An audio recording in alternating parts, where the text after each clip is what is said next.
새 쌍둥이에게 떨어진 두 번째 임무는 손님들이 투숙할 민박집 청소. 새 쌍둥이는 철저하게 분업화해 청소 하나도 일사불란하게 해치운다. 담당이 따로 있나 봐요? 네, 방 하나하나씩 맡아서 해요.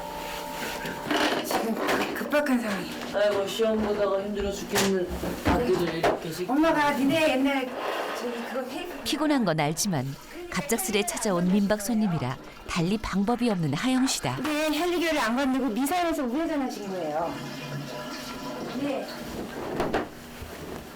요즘 들어 사춘기가 찾아왔는지 부쩍 하영 씨의 말을 거스르는 일이 많아진 도희. 하긴 툴툴거려도 맡은 바 소임은 다하는 착한 아들이다. 시험 끝나고 좀 쉴 줄 알았는데. 저도 그럴 줄 알았는데요. 쉴 수가 없네. 할 일이 많아. 입장 직진을 힐리 쪽으로 오세요.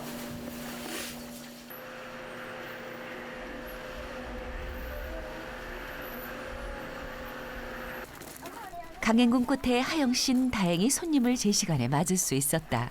내가 어떻게 여기 와 있지 이런 생각. 저는 일들도 잘 못하고 그런데 제가 민박집 주인이 되어 있는 거예요. 어느 날 보니까 그냥 방 하나 이렇게 빌려주다가 보니까 그 옆에 사랑채가 있으면 좋겠다 싶어서 사랑채를 지었는데 그러다 보니까 그게 민박이더라고요. 이제 곧 해가 서산마루에 걸릴 시간. 엄마와 새 쌍둥이는 여전히 분주하다. 손님들에게 갖다 줄 땔감을 구하러 산에 가는 길이다. 하나 멀리 떨어져. 네가 하나만 해도 저 집에 벽난로는 다 떼겠다. 응. 됐어? 어머. 나까지 딸려 내려갈 뻔했어. 주머니에 조심해야 되겠다. 옆에서 튀어나오는. 자연 속에서 뛰어놀게 하는 것만이 아니라 하영 씨는 무슨 일을 할 때건 가능한 한 아이들과 함께한다. 그러면서 스스로 배우는 것도 많고 자신감도 키울 수 있다고 생각하기 때문이다.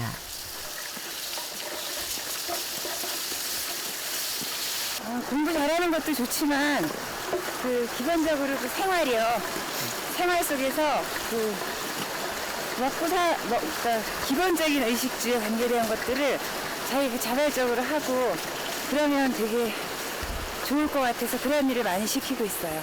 익숙하고 숙련되진 않아도 나랑 상관없는 일처럼 여기지는 않게.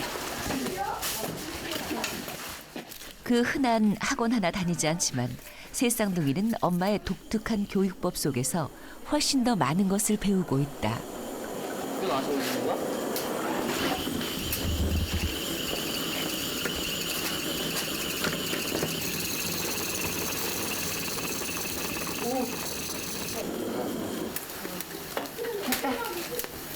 잘하네. 나 잘해. 나는 하면 다 태워 먹어. 그래? 장작불에 고기를 구우며 산촌 생활의 낭만을 잠시나마 느껴보는 손님들.